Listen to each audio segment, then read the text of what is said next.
اپنے بچوں سے پیار ہوتا ہے، جب ہم ان کا تقابل کرتے ہیں نا کسی اور کے بچوں کے ساتھ، تو پھر ہمیں اپنے بچے زیادہ محبوب ہوتے ہیں۔ بھائی کے بچے بھی اچھے ہوتے ہیں، بہن کے بچے بھی بڑے پیارے لگتے ہیں، دوست احباب کے بچے بھی، خاندان کے بچے بھی، بچے بچے ہی ہوتے ہیں۔ لیکن اگر تقابل کیا جاتا ہے جب، تو اللہ تعالیٰ نے ایک فطرت ایسی بنائی ہے۔ میں اکثر کہتا ہوں کہ قرآن مجید نے یہ نہیں فرمایا کہ اولاد سے پیار کرو، یہ کہا ہے کہ اولاد تو فتنہ ہے، اس سے پیار تو فطرتی ہوگا۔ یہ کہا ہے کہ اس پیار میں گم ہو کے حلال حرام کی پرواہ نہ چھوڑ جانا کہ ہر قسم کی کمائی اولاد کو کھلاتے پھرو۔ اولاد فطرتاً پیاری ہوتی ہے۔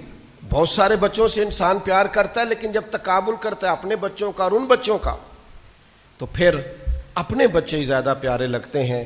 اب نبی پاک علیہ السلام نے یہاں بھی ہماری رہنمائی فرمائی، فطرت کے عین قریب اور انسانی نفسیات کے بالکل قریب آ کے حضور نے یہ جملہ ارشاد فرمایا۔